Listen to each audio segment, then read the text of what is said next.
श्रीमद् भागवत प्रथम स्कंद 7वां अध्याय। अश्वत्थामा द्वारा द्रौपदी के पुत्रों का मारा जाना और अर्जुन के द्वारा अश्वत्थामा का मान मर्दन। श्री शौनक जी ने पूछा, सूत जी, सर्वज्ञ एवं सर्वशक्तिमान व्यास भगवान ने नारद जी का अभिप्राय सुन लिया, फिर उनके चले जाने पर उन्होंने क्या किया? श्री सूत जी ने कहा, ब्रह्म नदी सरस्वती के पश्चिम तट पर शाम्याप्रास नामक एक आश्रम है। वहाँ ऋषियों के यज्ञ चलते ही रहते हैं। वहीं व्यास जी ने अपना आश्रम है। उसके चारों ओर बेर का सुंदर वन है। उस आश्रम में बैठकर उन्होंने आचमन किया और स्वयं अपने मन को समाहित किया। उन्होंने भक्ति योग के द्वारा अपने मन को पूर्णतया एकाग्र और निर्मल करके आदि पुरुष परमात्मा और उनके आश्रय से रहने वाली माया को देखा। इसी माया से मोहित होकर यह जीव तीनों गुणों में अतीत होने पर भी अपने को गुणात्मक मान लेता है और इस मान्यता के कारण होने वाले अनर्थों को भोगता है। इन अनर्थों की शांति का साक्षात साधन है केवल भगवान का भक्ति योग। परंतु संसार के लोग इस बात को क्यों नहीं जानते? यही समझकर उन्होंने इन परमहंसों का संहिता श्रीमद् भागवत की रचना की। इसके श्रवण मात्र से पुरुषोत्तम भगवान श्री कृष्ण के प्रति परम प्रेममय भक्ति हो जाती है, जिससे जीव के शोक, मोह और भय नष्ट हो जाते हैं। उन्होंने इस भागवत संहिता का निर्माण और पुनरावृत्ति करके इसे अपने निर्वृत्ति परायण पुत्र सुखदेव जी को पढ़ाया। श्री शौनक जी ने पूछा, श्री सुखदेव जी तो अत्यंत निर्वृत्ति परायण हैं। उन्हें किसी की भी वस्तु की उपेक्षा नहीं है। वे सदा आत्मा में ही रमण करते हैं। फिर उन्होंने किस लिए इस विशाल ग्रंथ का अध्ययन किया? श्री सूत जी ने कहा, जो लोग ज्ञानी होते हैं, जिनकी अविद्या की गांठ खुल गई है और जो सदा आत्मा में ही रमण करने वाले हैं, वे तो भगवान की हेतु रहित भक्ति किया करते हैं। किंतु भगवान के गुण ही ऐसे मधुर हैं जो सबको अपनी ओर खींच लेते हैं। फिर श्री सुखदेव जी ने भगवान के भक्तों को अत्यंत प्रिय और स्वयं भगवान वेद व्यास जी के पुत्र हैं। भगवान के गुणों को उनके हृदय को अपनी ओर खींच लिया और उन्होंने उससे विवश होकर ही इस विशाल ग्रंथ का अध्ययन किया। शौनक जी, अब मैं राजर्षि परीक्षित के जन्म, कर्म और मोक्ष की तथा पांडवों के स्वर्गारोहण की कथा कहता हूँ, क्योंकि इन्हीं से भगवान श्री कृष्ण के अनेक कथाओं का उदय होता है। जिस समय महाभारत युद्ध में कौरव और पांडव दोनों पक्षों के बहुत से वीरगति को प्राप्त हो चुके थे और भीमसेन की गदा के प्रहार से दुर्योधन की जांघ भी टूट गई थी, तब अश्वत्थामा ने अपने स्वामी दुर्योधन का प्रिय कार्य समझकर द्रौपदी के सोते हुए पुत्रों का सर काटकर भेंट किया। यह घटना दुर्योधन को भी अप्रिय ही लगी थी, क्योंकि ऐसे नीच कर्म की सभी निंदा करते हैं। उन बालकों की माता द्रौपदी अपने पुत्रों का निधन सुनकर अत्यंत दुखी हो गयी। उनकी आंखों में आंसू छलछला गए। वह रोने लगी। अर्जुन ने उन्हें सांत्वना देते हुए कहा, कल्याणी, मैं तुम्हारे आंसू तभी पोंछूंगा जब उस ब्राह्मण का सिर गांडीव धनुष से बाणों से काटकर मैं तुम्हें भेंट करूंगा और पुत्रों की अन्येष्टि क्रिया के बाद तुम उस पर पैर रखकर स्नान करोगी। अर्जुन ने इन मीठी और विचित्र बातों से द्रौपदी को सांत्वना दी और अपने मित्र भगवान श्री कृष्ण की सलाह से उन्हें सारथी बनाकर कवच धारण करके और अपने भयानक गांडीव धनुष को लेकर वे रथ पर सवार हुए तथा गुरुपुत्र अश्वत्थामा के पीछे दौड़े। बच्चों की हत्या से अश्वत्थामा का भी मन उद्विग्न हो गया था। जब उसने दूर से ही देखा कि अर्जुन मेरी ओर झपटे हुए आ रहे हैं, तब वह अपने प्राणों की रक्षा के लिए पृथ्वी पर जहां तक भाग सकता था रुद्र से भयभीत सूर्य की भांति भागता रहा। जब उसने देखा कि मेरे रथ के घोड़े थक गए हैं और मैं बिल्कुल अकेला हूँ, तब उसने अपने आप को बचाने के लिए एकमात्र साधन ब्रह्मास्त्र समझा। यद्यपि उसे ब्रह्मास्त्र को लौटाने की विधि मालूम न थी, फिर भी प्राण संकट देखकर उसने आचमन किया और ध्यानस्थ होकर ब्रह्मास्त्र का संधान किया। उस शस्त्र से सब दिशाओं में एक बड़ा प्रचंड तेज फैल गया। अर्जुन ने देखा कि अब तो मेरे प्राणों पर ही आ बनी है। तब उन्होंने श्री कृष्ण से प्रार्थना की। अर्जुन ने कहा, श्री कृष्ण, आप सच्चिदानंद स्वरूप परमात्मा हैं। आपकी शक्ति अनंत है। आप भक्तों को अभय देने वाले हैं। जो संसार में धधकती हुई आग में जल रहे हैं, उन जीवों पर आप सबसे उबारने वाले एकमात्र आप ही हैं। आप प्रकृति पर परे रहने वाले आदि पुरुष साक्षात परमेश्वर भी हैं। अपनी चित्त शक्ति, स्वरूप शक्ति से बहिरंग एवं त्रिगुण महिमाया को दूर भगाकर अपने अद्वितीय स्वरूप में स्थित हो। वही तुम अपने प्रभाव से माया मोहित जीवों के लिए धर्मादि रूप कल्याण का विधान करते हैं। आपका यह अवतार पृथ्वी का भार हरण करने के लिए और आपके अन्य प्रेमी भक्त जनों के निरंतर स्मरण ध्यान करने के लिए है। स्वयं प्रकाश स्वरूप श्री कृष्ण, यह भयंकर तेज सब ओर से मेरी ओर आ रहा है। यह क्या है, कहां से क्यों आ रहा है, इसका मुझे बिल्कुल भी पता नहीं है। भगवान ने कहा, अर्जुन, यह अश्वत्थामा का चला हुआ ब्रह्मास्त्र है। यह समझ लो कि प्राण संकट उपस्थित होने से उसने इसका प्रयोग तो कर दिया, परंतु वह इस अस्त्र को लौटाना नहीं जानता। किसी भी दूसरे अस्त्र में इसको दबा देने की शक्ति नहीं है। तुम शास्त्रार्थ विद्या को भली भांति जानते ही हो। ब्रह्मास्त्र के तेज से तेज इस ब्रह्मास्त्र का प्रचंड आग को बुझा दो। श्री सूत जी कहते हैं, अर्जुन विपक्षी वीरों के मारने में बड़े प्रवीण थे। भगवान की बात सुनकर उन्होंने आचमन किया और भगवान की परिक्रमा करके ब्रह्मास्त्र के निवारण के लिए ब्रह्मास्त्र का ही संधान किया। बाणों से विविष्ट उन दोनों ब्रह्मास्त्रों का तेज प्रलयकालीन सूर्य एवं अग्नि के समान अपार से आपस में टकराकर सारे आकाश और सभी दिशाओं में फैल गए और बढ़ने लगे। तीनों लोकों में जलाने वाली उन दोनों अस्त्रों की बड़ी हुई लपटों से प्रजा जलने लगी और उसे देखकर सबने यही समझा कि प्रलय काल का संवर्तक अग्नि है। उस आग से प्रजा का और लोगों का नाश होते देखकर भगवान की अनुमति से अर्जुन ने उन दोनों को लौटा लिया। अर्जुन की आंखें क्रोध से लाल लाल हो रही थी। उन्होंने झपट कर उस क्रूर अश्वत्थामा को पकड़ लिया और जैसे कोई रस्सी से पशु को बांध ले वैसे ही बांध लिया। अश्वत्थामा को बलपूर्वक बांधकर अर्जुन ने जब शिविर की ओर जाना चाहा, तब उनसे कमल नयन भगवान श्री कृष्ण ने कुपित होकर कहा, अर्जुन, इस ब्रह्मांड धाम को छोड़ना ठीक नहीं है, इसको तो मार ही डालो।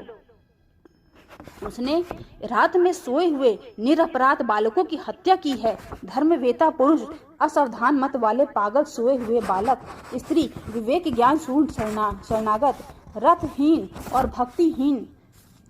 और भयभीत शत्रु को कभी भी नहीं मारते हैं, परंतु जो दुष्ट और क्रूर पुरुष दूसरों को मारकर अपने प्राणों का पोषण करता है, उसका तो वध ही उसके लिए कल्याणकारी होता है, क्योंकि वैसी आदत को लेकर यदि वह जीता है तो और भी पाप करता है, उन पापों के कारण नरकगामी होता है। फिर उसके सामने तो तुमने द्रौपदी से प्रतिज्ञा भी की थी कि मानवती, जिसने तुम्हारे पुत्रों का वध किया है उसका सर मैं उतार लाऊंगा। इस पापी कुलंगार आतताई के ने तुम्हारे पुत्रों का वध किया है, अपने स्वामी दुर्योधन भी दुख को पहुंचाया है, इसलिए अर्जुन तुम इसे मार ही डालो। भगवान श्री कृष्ण ने अर्जुन के धर्म की परीक्षा लेने के लिए इस प्रकार प्रेरणा की, परंतु अर्जुन का हृदय महान था। यद्यपि अश्वत्थामा ने उनके पुत्रों की हत्या की थी, फिर भी अर्जुन ने मन में गुरु पुत्र को मारने की इच्छा नहीं हुई। इसके बाद अपने मित्र और सारथी श्री कृष्ण के साथ वे अपने युद्ध शिविर में पहुंचे, जहां अपने मृत पुत्रों के लिए शोक करते हुए द्रौपदी को उसे सौंप दिया। द्रौपदी ने देखा कि अश्वत्थामा पशु की तरह बांध कर लाया गया है। निंदित कर्म करने के कारण उसका मुख नीचे की ओर झुका हुआ है। अपना अनिष्ट करने वाले गुरुपुत्र अश्वत्थामा को इस प्रकार अपमानित देखकर द्रौपदी का कोमल हृदय कृपा से भर आया और उसने अश्वत्थामा को नमस्कार किया। गुरुपुत्र का इस प्रकार बांध कर लाया जाना सती द्रौपदी को सहन नहीं हुआ। उसने कहा, छोड़ दो इन्हें, छोड़ दो, ये ब्राह्मण हैं, हम लोगों के अत्यंत पूजनीय हैं, जिनकी कृपा से आपने रहस्य के सारे धनुर्वेद और प्रयोग तथा उपसंहार के साथ संपूर्ण शस्त्रों का ज्ञान प्राप्त किया है। वे आपके आचार्य द्रोण के पुत्र के रूप में आपके सामने खड़े हैं। उनकी अर्धांगिनी कृपी अपने वीर पुत्र को ममता से अपने पति का अनुगमन नहीं कर सकी। वे अभी जीवित हैं। महाभाग्यवान आर्यपुत्र, आप तो बड़े धर्मज्ञ हैं। जिस गुरु वंश में नित्य पूजा और वंदना करनी चाहिए, उसी को व्यथा पहुंचाना आपके योग्य कर्म में नहीं है। जैसे आपने बच्चों के मर जाने पर दुखी होकर रो रही हूं मैं और मेरी आंखों से बार बार आंसू निकल रहे हैं, वैसे ही इनकी माता पतिव्रता गौतमी ने ना रोएं। जो उर्छगल राजा अपने कृत्यों से ब्राह्मण कुल को कुपित कर देते हैं, वह कुपित ब्राह्मण कुल उन राजाओं को सपरिवार शोकाग्नि में डालकर शीघ्र ही भस्म कर देते हैं। सूत जी ने कहा, शौनक आदि ऋषियों, द्रौपदी से बात धर्म और न्याय के अनुकूल थी। उसने कपट नहीं था, करुणा और समता थी। अतएव राजा युधिष्ठिर ने रानी के इस हित बड़े श्रेष्ठ वचनों को अभिनंदन किया। साथ ही नकुल, सहदेव, सत्याकी, अर्जुन, स्वयं भगवान श्री कृष्ण वहां पर उपस्थित सभी नारियों ने द्रौपदी की बात का समर्थन किया। उस समय क्रोधित होकर भीमसेन ने कहा, जिसने सोते हुए बच्चों को अपने लिए ना मारा, अपने स्वामी के लिए ही बल्कि व्यर्थ में ही मार डाला, उसका तो वध ही उत्तम है। भगवान श्री कृष्ण ने द्रौपदी और भीमसेन की बात सुनकर अर्जुन की ओर देखकर कुछ हंसते हुए बोले। भगवान श्री कृष्ण बोले, पतित ब्राह्मण का भी वध नहीं करना चाहिए और आतताई को मार ही डालना चाहिए। शास्त्रों में मैंने ही ये दोनों बातें कही हैं, इसलिए मेरे दोनों आज्ञाओं का पालन करो। तुमने द्रौपदी को सांत्वना देने के लिए समय जो प्रतिज्ञा की थी उसे भी सत्य करो। साथ में भीमसेन, द्रौपदी और मुझे जो प्रिय हो वह भी करो। सूत जी कहते हैं, अर्जुन भगवान के हृदय की बात तुरंत ताड़ गए और उन्होंने अपनी तलवार से अश्वत्थामा के सिर की मणि उसके बालों के साथ उतार ली।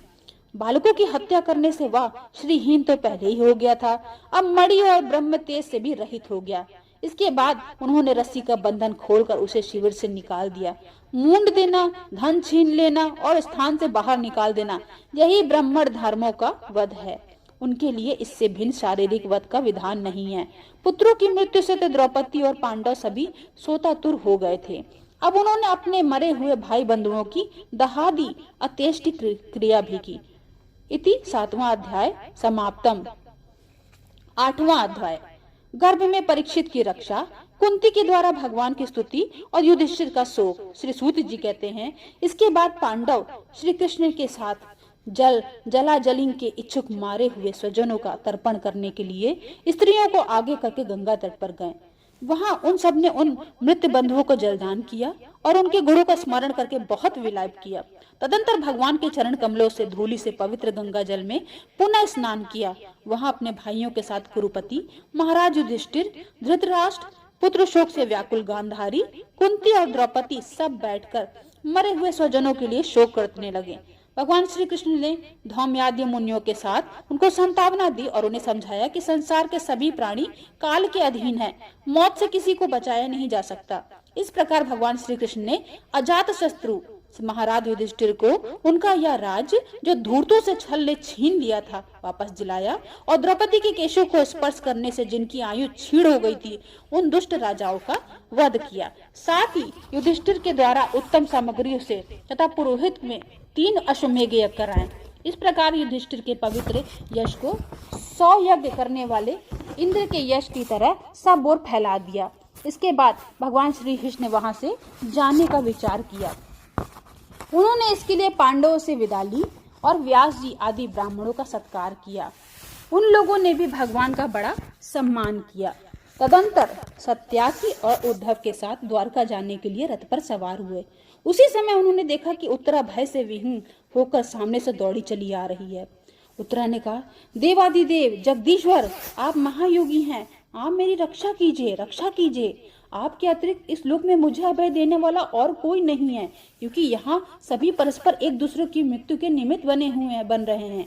प्रभु, आप सर्वशक्तिमान हैं। यह दहकते हुए लोहे का बाण मेरी ओर दौड़ा चला आ रहा है। स्वामिन, या मुझे भले ही जला डाले, परंतु मेरे गर्भ को ना नष्ट करे, ऐसी कृपा कीजिए। सूत जी ने कहते हैं, भक्त वत्सल भगवान श्री कृष्ण उसकी बात सुनते ही जान गए कि अश्वत्थामा ने पांडवों के वंश को निर्बीज करने के लिए ब्रह्मास्त्र का प्रयोग किया है। शौनक जी उस समय पांडवों भी ने देखा कि जलते हुए 5 बाण हमारी ओर आ रहे हैं, इसलिए उन्होंने भी अपने अपने अस्त्र उठा लिए। सर्वशक्तिमान भगवान श्री कृष्ण ने अपने अनन्य प्रेमियों पे शरणागत भक्तों पर बहुत बड़ी विपदा आए जानकर निज अस्त्र सुदर्शन चक्र से उन निज जनों की रक्षा की। योगेश्वर श्री कृष्ण समस्त प्राणियों के हृदय में विराजमान आत्मा है।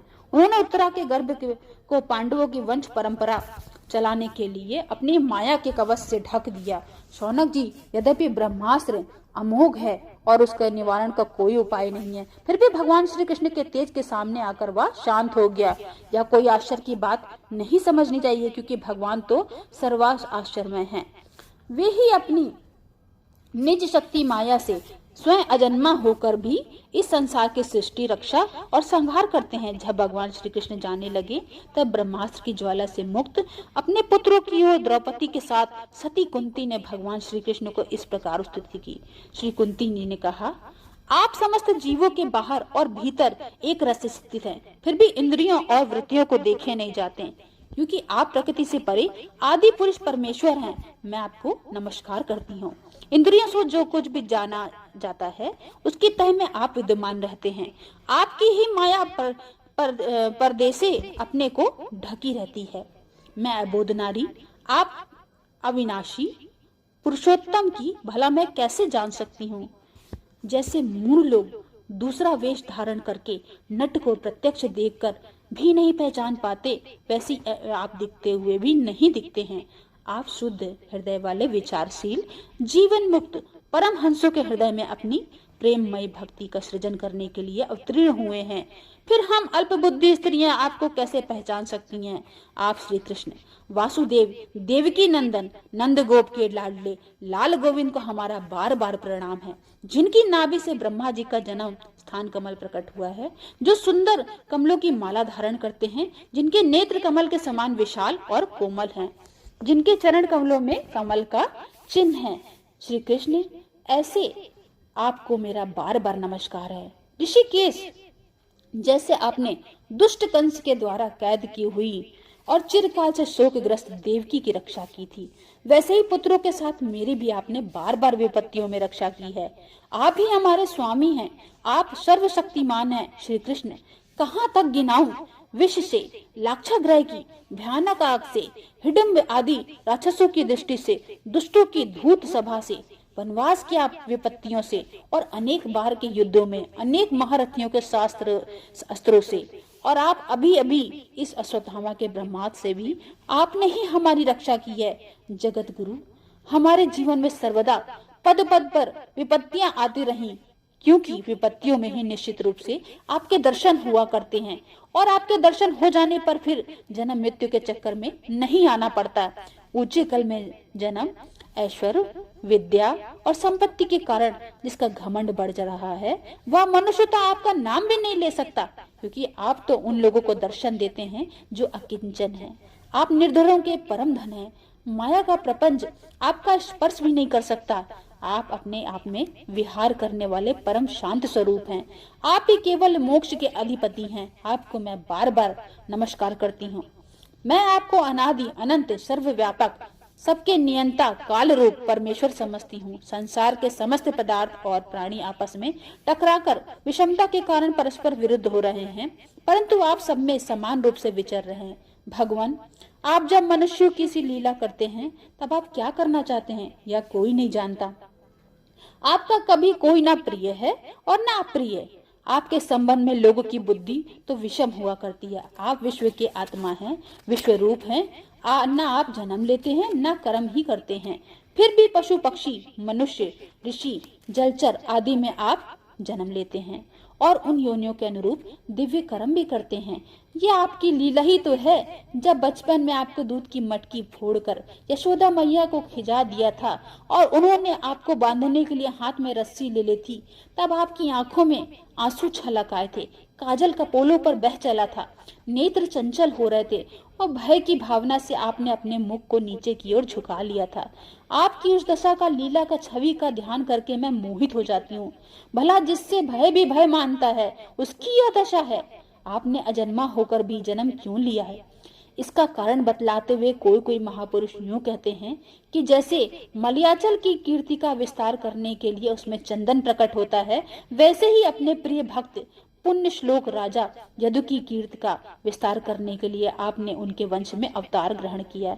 दूसरे लोग तो कहते हैं कि वसुदेव और देवकी के पूर्व जन्म में सुतपा और कृष्णिज के रूप में आपने यही वरदान प्राप्त किया था। इसीलिए आप अजन्मा होते हुए भी जगत के कल्याण और दैत्यों के नाश के लिए उनके पुत्र बने हैं। कुछ और लोग तो यूं कहते हैं कि पृथ्वी दैत्यों के अत्यंत भार से समुद्र में डूबते हुए जहाज की तरह डगमगा रही थी, पीड़ित हो रही थी। तब ब्रह्मा जी की प्रार्थना से उसका भार उतारने के लिए आप प्रकट हुए। कोई महापुरुष यूं कहता है कि जो लोग इस संसार में अज्ञान, कामना और कर्मों के बंधन में जकड़े हुए पीड़ित हो रहे हैं, उन लोगों के लिए श्रवण और स्मरण करने योग्य लीला करने के विचार से ही आपने अवतार ग्रहण किया है। भक्तजन बार बार आपके चरित्र का श्रवण, गान, कीर्तन और स्मरण करके आनंदित होते रहते हैं। वे ही अविलंब आपके उस चरण कमल का दर्शन कर पाते हैं जो जन्म मृत्यु के प्रवाह से सदा के लिए रोक देता है। भक्त वांछा कल्पतरु प्रभु, क्या अब आप अपने आश्रित और संबंधी हम लोगों को छोड़कर जाना चाहते हैं? आप जानते हैं कि आपके चरण कमलों के अतिरिक्त हमें और किसी का सहारा नहीं है। पृथ्वी के राजाओं ने तो हमें यूं ही विरोधी ही हो गए हैं। जैसे जीवन के बिना इंद्रियां शक्तिहीन हो जाती हैं, वैसे ही आपके वेद दर्शन के बिना यदुवंशियों के और हमारे पुत्र पांडवों के नाम का रूप अस्तित्व क्या रह जाता है। गदाधर, आपके विलक्षण चरण चिन्हों से चिन्हित या कुरुजांगल देश की भूमि आज जैसी शोभायमान हो रही है, वैसी आपके चले जाने के बाद ना रहेगी। आपकी दृष्टि के प्रभाव से ही यह देश पकी हुई फसल तथा लता वृक्षों से समृद्ध हो रहा है। ये वन पर्वत, नदी और समुद्र भी आपको दृष्टि से ही वृद्धि को प्राप्त हो रहे हैं। आप विश्व के स्वामी हैं, विश्व की आत्मा हैं और विश्व रूप हैं। यदुवंशियों और पांडवों में मेरी बड़ी ममता हो गई है। आप कृपा करके स्वजनों के साथ जोड़े हुए इस स्नेह को दृढ़ फांसी को काट दीजिए। श्री कृष्ण, जैसे गंगा की अखंड धारा समुद्र में गिरती रहती है, वैसे ही मेरी बुद्धि किसी दूसरे ओर न जाकर आपसे ही निरंतर प्रेम करती रहे। श्री कृष्ण, अर्जुन के प्यारे सखा यदुवंश शिरोमणि, आप पृथ्वी के भार रूप राजवेशधारी दैत्यों को जलाने के लिए अग्नि स्वरूप हैं। आपकी शक्ति अनंत है। गोविंद, आपका यह अवतार गौ ब्राह्मण और देवताओं को दुख मिटाने के लिए है। योगेश्वर, चराचर के गुरु भगवान, मैं आपको नमस्कार करती हूँ। श्री सूत जी कहते हैं, इस प्रकार कुंती ने बड़े मधुर शब्दों में भगवान की अधिकांश लीलाओं का वर्णन किया। यह सब सुनकर भगवान श्री कृष्ण ने अपनी माया से उसे मोहित करते हुए वे मंद मंद मुस्काने लगे। उन्होंने कुंती से कहा, अच्छा ठीक है, और रथ के स्थान से वो हस्तिनापुर लौट आए। वहां कुंती और सुभद्रा आदि देवियों से विदा लेकर जब वे जाने लगे, तब राजा युधिष्ठिर ने उन्हें बड़े प्यार से उन्हें रोक लिया। राजा युधिष्ठिर ने अपने भाई बंधुओं के मारे जाने का बड़ा शौक हो रहा था। भगवान की लीला का मर्म जानने वाले व्यास आदि महर्षियों और स्वयं अद्भुत चरित्र करने वाले भगवान श्री कृष्ण भी अनेक इतिहास कहकर उन्हें समझाने की बहुत चेष्टा की, परंतु उन्हें संतावना न मिली, उनका शोक न मिटा। शौनकादि ऋषियों, धर्मपुत्र तथा राजा युधिष्ठिर अपने स्वजनों के वध की बड़ी चिंता हुई। वे अविवेक युक्त चित्त से स्नेह और मोह के वश में होकर कहने लगे, भला मुझ दुरात्मा के हृदय में वृद्धमल हुए अज्ञान को तो देखो। मैंने सियार कुत्तों के आहार इस अनात्मा शरीर के लिए अनेक अक्षोहिणी सेना का नाश कर डाला। मैंने बालक, ब्राह्मण, संबंधी, मित्र, चाचा, ताऊ, भाई बंधु, गुरुजनों से द्रोह कर लिया। करोड़ों वर्षों से भी नरक से मेरा छुटकारा नहीं हो सकता। यद्यपि शास्त्र का वचन है, राजा यदि प्रजा का पालन करने के लिए धर्म युद्ध में शत्रुओं के मारे जाने में उसे पाप नहीं लगता, फिर भी इससे मुझे संतोष नहीं होता। स्त्रियों के पति और भाई बंधुओं के मारने से उनका मेरे द्वारा यहाँ जो अपराध हुआ है, उसका मैं ग्रह स्तुति चित्त यज्ञ यज्ञादि के द्वारा मार्जन करने में समर्थ नहीं हूँ। जैसे कीचड़ में गदला जल स्वच्छ नहीं किया जा सकता, मदिरा से मदिरा की अपवित्रता नहीं मिटाई जा सकती, वैसे बहुत से हिंसा बहुल यज्ञों के द्वारा एक भी प्राणी की हत्या का प्रायश्चित नहीं किया जा सकता। इति 8वां अध्याय समाप्तम।